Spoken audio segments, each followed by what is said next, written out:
Hello viewers, অচিন্ততার free coaching চ্যানেলে তোমাদের সকলকে স্বাগত জানাই। আজকের এই ভিডিওটিতে তোমরা যারা কলকাতা বিশ্ববিদ্যালয়ে ইতিহাস জেনারেল বা পাশে পড়ছো ফিফথ সেমিস্টারে, তোমাদের যে ACCA1 পেপারটি রয়েছে হিস্ট্রিক্যাল ট্যুরিজম প্র্যাকটিস এবং থিওরি, এই পেপারটির যে সাজেশন, সেই সাজেশন নিয়ে আলোচনা করব এবং সাজেশনের শেষে সাজেশনের প্রত্যেকটি প্রশ্নের উত্তর তোমাদেরকে আমি প্রোভাইড করব। তা আমরা দেখে নিই আমাদের সাজেশনটি কী রয়েছে।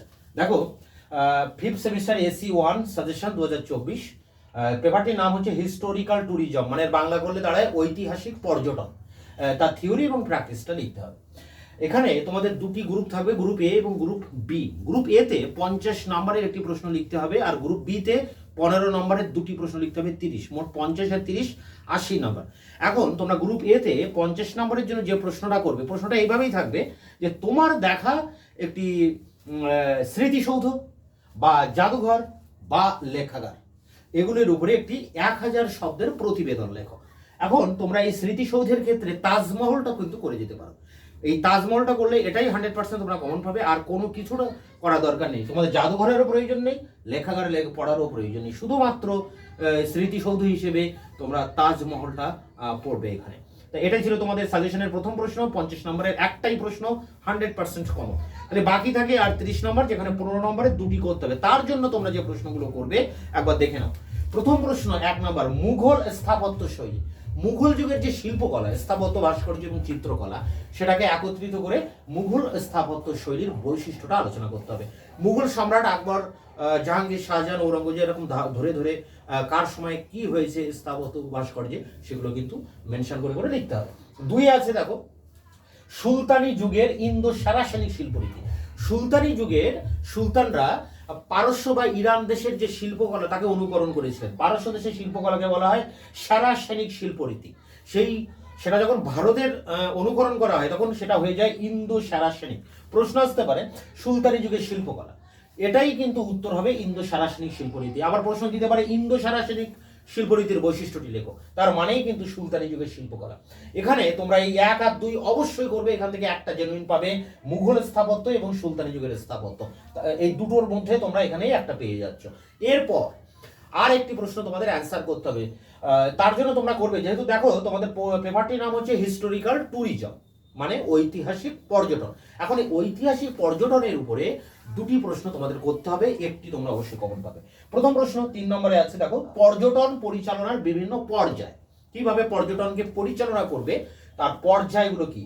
আর পাশে রয়েছে 5 দাগে ভারতীয় স্থাপত্যের উল্লেখ সহ ঐতিহাসিক পর্যটন।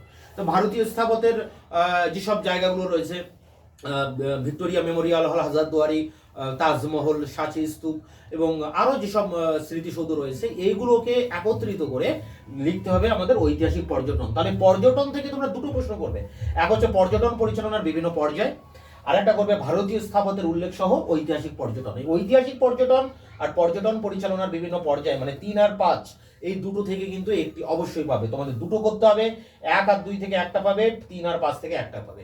আর একটা প্রশ্ন তোমরা এক্সট্রা করবে, যেটা 4 দাগে রয়েছে, সেটি হচ্ছে ভারতের শিল্প স্থাপত্য।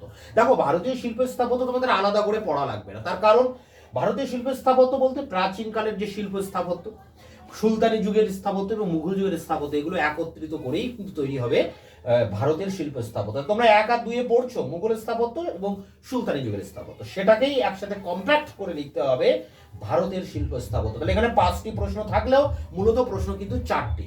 আর একটা প্রশ্ন তোমরা সহজে করতে পারো, দেখো, তোমরা টিকা লিখতে পারো। একটা অপশনে টিকা থাকবে, 4টি টিকা দেওয়া থাকবে, দুটো লিখতে হবে। 7.5 7.5 করে দুটি 15 নম্বরে। দেখো, টিকা লেখো 7.5 2 15। এর জন্য তোমরা যে টিকাগুলো করবে, আদিনা মসজিদ খুব ইম্পর্টেন্ট, সাঁচি স্তূপ ইম্পর্টেন্ট, হাজারদুয়ারি, ভিক্টোরিয়া মেমোরিয়াল হল, এই 4টি প্রশ্নই কিন্তু ভেরি ভেরি ইম্পর্টেন্ট। এখান থেকেই দুটো পেয়ে যেতে পারো। আরো 2টি প্রশ্ন তোমরা এক্সট্রা করতে পারো, প্রাচীন ভারতের মন্দির স্থাপত্য আর তাজমহল। তাজমহল যেহেতু তোমরা এখানে স্মৃতিসৌধ 50 করছো, এটা যদি টিকাতেও দেয়, হ্যাঁ, ডাবল যদি রিপিট হয়, তবু কিন্তু তোমরা এখানে অ্যান্সার করতে পারবে। তাই এখানে যে এই 4-5টা টিকা আছে, এগুলো তোমরা করলে এখান থেকে দুটো টিকা পেয়ে যাবে। তাহলে আর একটা দাগে একটা 15 নম্বরে লিখতে হবে, সেখানে মুঘল স্থাপত্য এবং সুলতানি যুগের স্থাপত্য, এই দুটো তোমরা করলে এখান থেকে একটা পাবে। আমি এর পরে তোমাদের যে অ্যান্সারটা দেবো, মানে অ্যান্সারটাগুলো রেডি করেছি, সেখানে কিন্তু এই মুঘল স্থাপত্য, সুলতানি যুগের স্থাপত্য এবং এই আদিনা মসজিদ, সাঁচি স্তূপ, হাজারদুয়ারি, ভিক্টোরিয়া মেমোরিয়াল হল, তাজমহল এবং প্রাচীন ভারতের মন্দিরের স্থাপত্য, এগুলো নিয়েই কিন্তু আমি অ্যান্সার তৈরি করে দিয়েছি এবং এখান থেকেও একটা প্রশ্নের উত্তর আমি দেবো। এই পর্যটন পরিচালনা, ভারতীয় স্থাপত্যের উল্লেখ সহ ঐতিহাসিক পর্যটন, এগুলোর অ্যান্সার করে মানে পিডিএফ করে সুন্দর করে গুছিয়ে প্রত্যেকটি প্রশ্ন ধরে ধরে আমি আমার যে টেলিগ্রাম চ্যানেল আছে, ডেসক্রিপশন বক্সে তার লিঙ্ক দেওয়া রয়েছে, সেখান থেকে তোমরা আমার টেলিগ্রাম চ্যানেলে প্রবেশ করতে পারবে এবং সেখান থেকে এর পিডিএফটি, এই অ্যান্সারের পিডিএফটি তোমরা ডাউনলোড করে নিতে পারবে।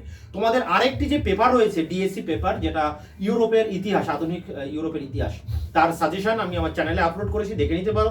এবং ওই সাজেশনের যে প্রত্যেকটি প্রশ্নের উত্তরও আমি কিন্তু টেলিগ্রাম চ্যানেলে দিয়েছি, তা তোমরা সেখান থেকেও এই টেলিগ্রাম থেকে তোমরা তার পিডিএফটি ডাউনলোড করে নিতে পারো। তাহলে তোমাদের যে দুটি পেপার থাকছে ফিফথ সেমিস্টার পাশের জন্য, দুটি পেপার, একটা ডিএসসি একটা এসসিসি, দুটি পেপারই সাজেশন আমার চ্যানেলে দেওয়া থাকছে এবং তার উত্তরও কিন্তু আমার টেলিগ্রাম চ্যানেলে দেওয়া থাকছে। তাই এই ছিল তোমাদের এই আজকের এই ভিডিওতে তোমাদের এই সাজেশন নিয়ে আলোচনা। তোমরা এই ভিডিওটি তোমাদের বন্ধুদের কাছে, যারা তোমরা একসাথে পড়ো, তাদের কাছে অবশ্যই শেয়ার করবে এবং পারলে তোমরা অবশ্যই লাইক করবে এবং শেয়ার করবে এবং সাবস্ক্রাইব